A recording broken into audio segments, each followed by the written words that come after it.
Senhores telespectadores, eu hoje queria-lhes falar de uma cidade que tem uma das histórias mais curiosas. É a cidade que está na nossa frente, uma grande cidade. Conta-se por 35 mil o número de habitantes da área urbana e dos bairros periféricos. Portanto, 35 mil é uma grande população. E agora imaginem, tudo isto, todas as casas que podem ver daqui, todas elas, nasceram nos últimos 150 anos. E nasceram porquê? Bom, a história começa simplesmente em pescadores. Pescadores que vêm lá de cima do Furadouro, que vêm lá de baixo de Ovar, trazem os seus grandes barcos. Inicialmente as casas deles são os barcos virados, dormem debaixo e depois fazem uns palheiros. Estão aqui só durante o verão, porque é claro, durante o inverno regressam às suas terras e assim nasce Espinho.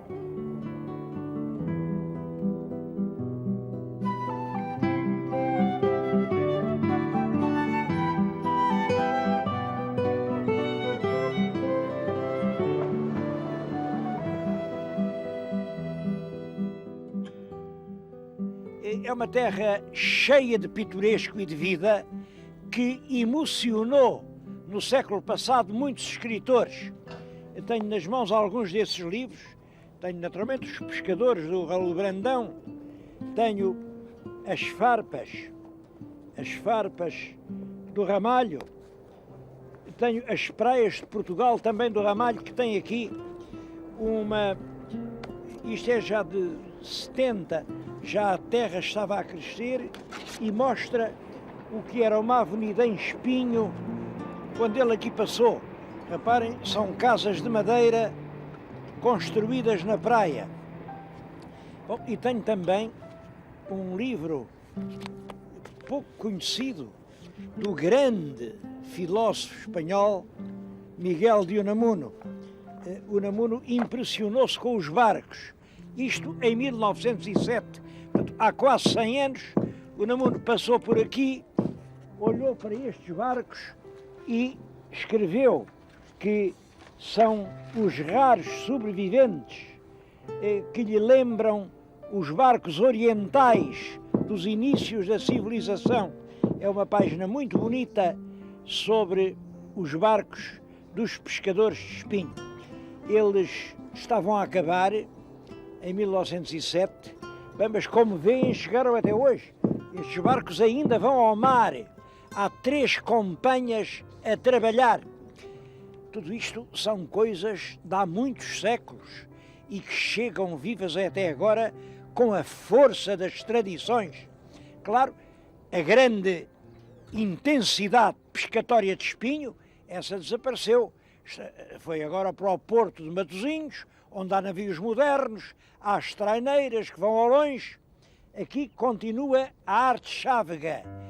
3 companhias levam os barcos ao mar e aqui ainda é a sobrevivência da forma como Espinho nasceu, mas não tardou a mudar.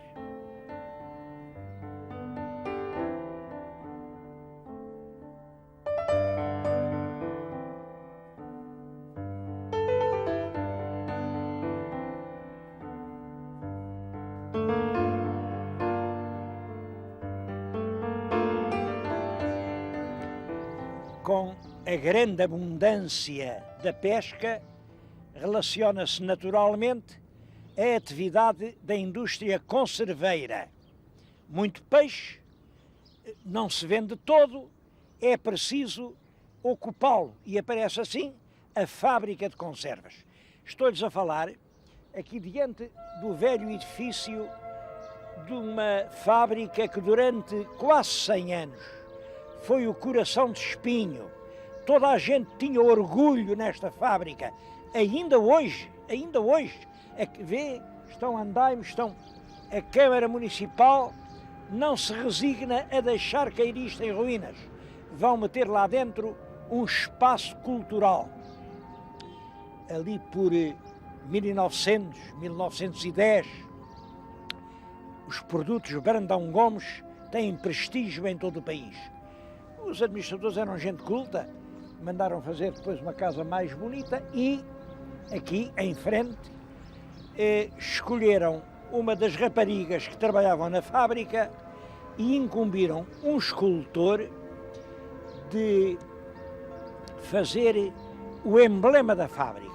É uma das suas trabalhadoras, ela levanta ao alto um emblema que diz Brandão Gomes. Claro, depois veio a crise das pescas, depois começou a não vender, vem a crise e em 85, já do nosso século, a fábrica fechou. Hoje é uma relíquia, mas uma relíquia preciosa de arqueologia industrial.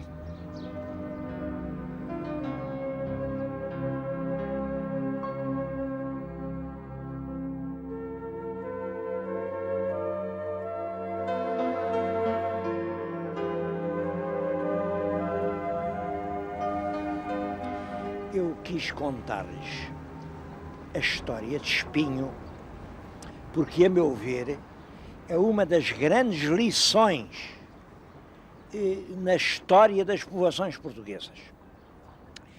Isto é uma terra muito moderna. Devo-lhes dizer que a primeira casa de pedra e cal que se fez em Espinho foi em 1843. E, portanto, acontece isto. Era só uma praia de pescadores com os seus barcos a pescar sardinha, mas depressa aquela gente da feira, a feira é aqui perto, os burgueses da feira descobriram este encanto, vieram para aqui, começaram a fazer umas casitas de madeira, já não era palha, madeira, e viviam lá até que em 1843, nesse ano, Garrett publicou As Viagens na Minha Terra. Veio o primeiro homem, que é um industrial do papel daqui, tem uma fábrica de papel, e depois foi feito comendador, é o comendador Couto. Fez a primeira casa de pedra e cal. Hoje é uma grande cidade. E como é que isso se explica? Explica-se, acho eu, por três razões.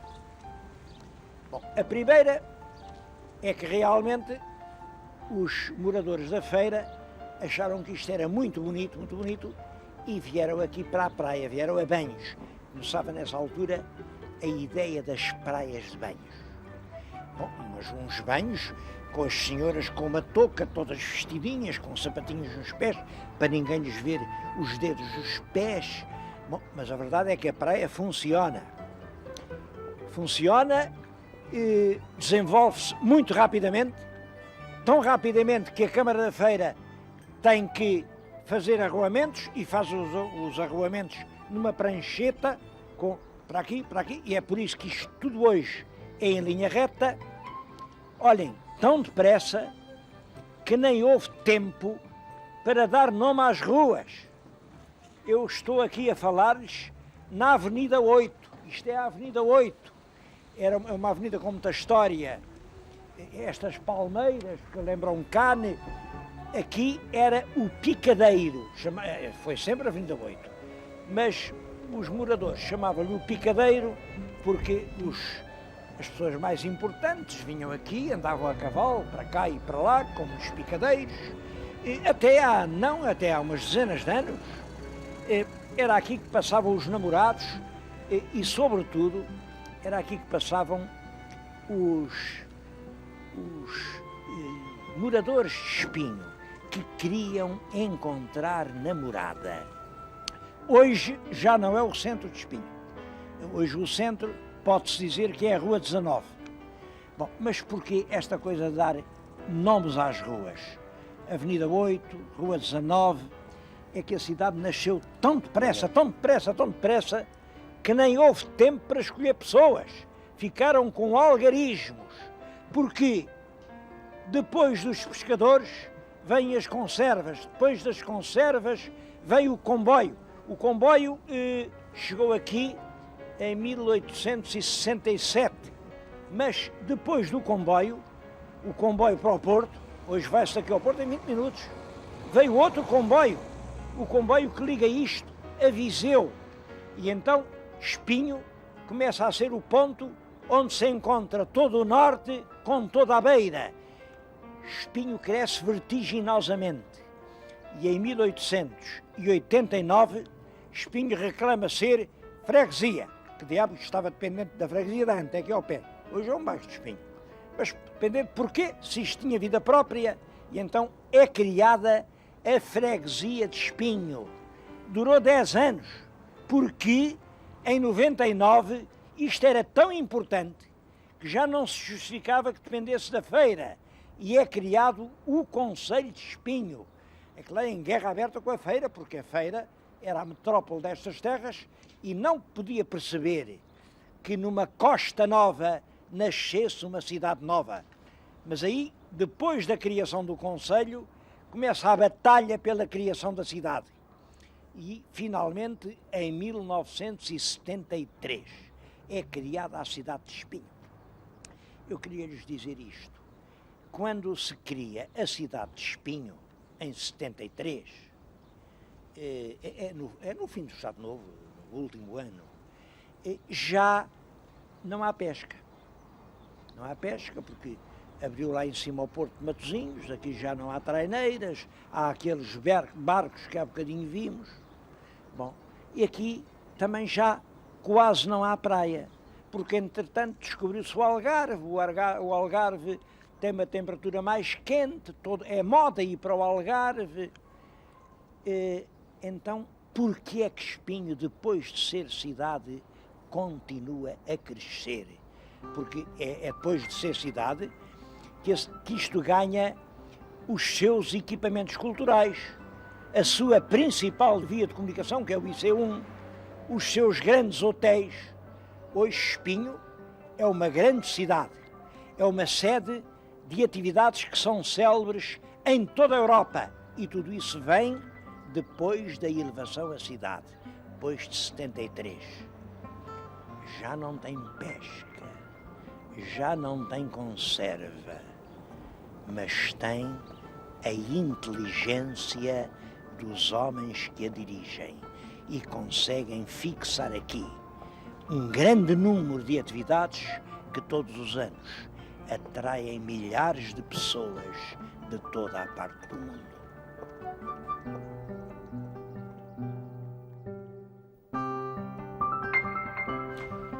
Essas atividades são muitas e eu vou só fazer referência a algumas.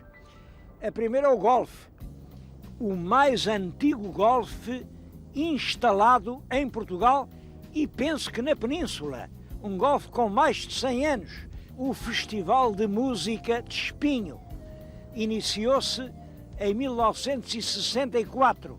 É um festival sério de música clássica que traz aqui, todos os anos, milhares de pessoas. E o Cinanima é um festival de cinema de animação que também é no mês de novembro. Depois há coisas curiosas, havia aqui uma praça de touros. Bom, esta gente do Norte nunca foi muito aficionada e, portanto, as pessoas não iam às touradas. Bom, mas a Câmara transforma a Praça de Touros num estádio de desportos radicais. Vão lá centenas de jovens praticar os desportos da sua predileção. E a praia? Haverá em Portugal muitas praias mais bonitas do que esta. A piscina.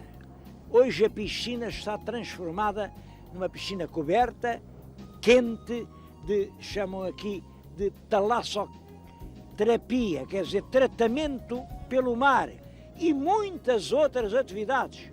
É realmente uma cidade interessada em encontrar caminhos novos que a levem para o futuro.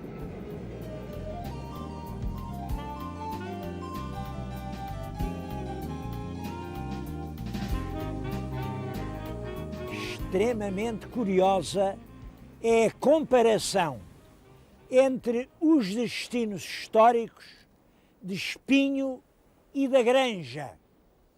Eu estou agora a falar-vos aqui na Praia da Granja. Como todos podem ver, a Granja é uma lindíssima praia. não fica nada a dever a Espinho. É mais antiga do que Espinho.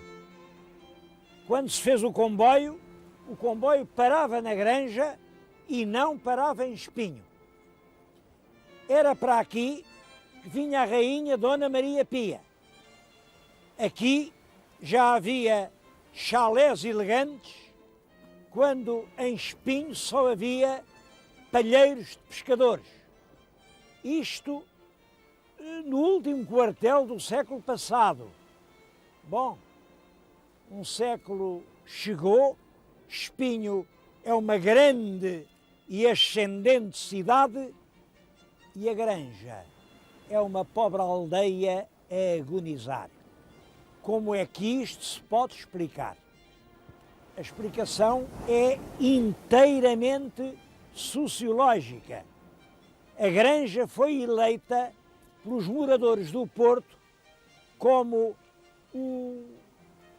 a praia, o lugar de prazer das grandes famílias, dos aristocratas, dos condes e dos marqueses, dos donos dos bancos, da gente com muito dinheiro. E Espinho ficava mais longe, cheirava a peixe, tinha pescadores, casas de palha, era a praia da pequena burguesia, assim da gente que lutava para viver, da classe mais modesta. E é exatamente isso que explica o triunfo de Espinho sobre a Granja.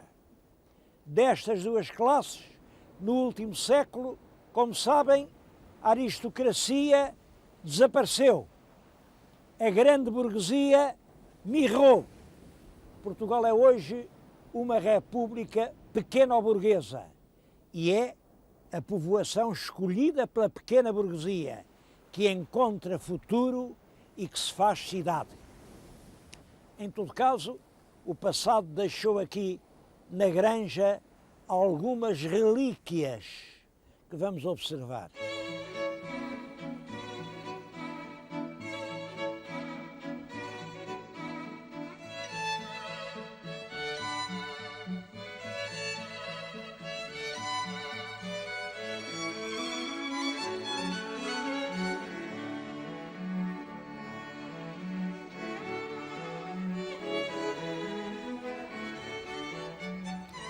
Na Granja há edifícios carregados de história.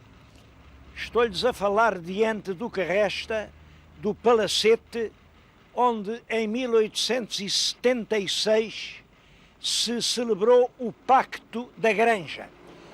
O Palacete histórico do Pacto da Granja está agora a ser demolido. Acho que vamos apresentar as últimas imagens do que foi o cenário de um dos mais importantes acontecimentos da vida política portuguesa do século passado. Bom, em resumo é isto.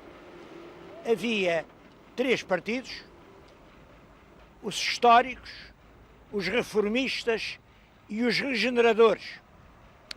Mas destes três partidos, os regeneradores estavam sempre em maioria. Os regeneradores tinham o Fontes Pereira de Melo, faziam as estradas, os comboios, o país andava para a frente. Em suma, era impossível tirar os regeneradores do poder. Então, os outros dois partidos da oposição, a oposição dos históricos, tinham por líder o Anselmo Brancamp Freire, e os reformistas, que tinham por líder o Bispo de Viseu, que era o forte Dom António Alves Martins, reuniram-se aqui na Granja, neste palacete, com os seus estados-maiores, muita gente que vem de Lisboa, de Cartola, Chapéu Alto, juntam-se aqui e fazem um pacto. Agora já não há dois partidos de oposição. Em vez de históricos e reformistas, há só um partido, os progressistas. É claro, é um partido forte e a partir daí é possível, portanto, o rei escolher entre duas forças mais ou menos equivalentes, porque os regeneradores foram sempre mais importantes. Mas é claro, e isso permite entrar naquilo que se chama o rotativismo. Ora estão no poder os regeneradores, ora estão no poder os progressistas. O que é curioso, e é por isso que eu estou a lembrar isto, é que quando aqui se fez o Pacto da Granja, repito, 1876, portanto, já lá vão 125 anos. Sabem o que é que o novo partido propunha aos portugueses como urgente? Primeiro, a descentralização do poder. Não é justo que seja Lisboa a mandar em tudo. Segundo, a moralização da administração. Há muita coisa turva, é preciso clarificar, tudo tem que ser às claras. Terceiro, a reorganização dos tribunais. Não é possível, põe-se uma ação, passam anos, nunca mais se resolve, é preciso reformar os tribunais. Quarto, reforma tributária. Os impostos são injustos, não estão bem distribuídos. É preciso reformar completamente o sistema dos impostos. Por último, a instrução primária. O sistema do ensino começa na instrução primária. É preciso dedicar mais atenção à instrução primária. Já lá vão 125 anos e a gente continua a falar como objetivos a atingir: a descentralização, a moralização, os tribunais, os impostos e a tal instrução primária. Continua a pensar-se hoje que o sistema do ensino começa na universidade. O nosso país gasta mais dinheiro com a preparação para o desemprego na universidade do que com a preparação para o emprego na escola primária. Mas isto continua a ser um problema do futuro. Olhem, eu tomei parte dessa discussão, vão lá 20 ou 30 anos, ainda julguei que tinha chegado, enfim, a hora do primário. Enganei-me. Na verdade, universidade acima de tudo. A reforma que se anunciou não é a reforma do conjunto educativo do país, a reforma da universidade. Universidade para todos. E eu pergunto, e empregos para quem?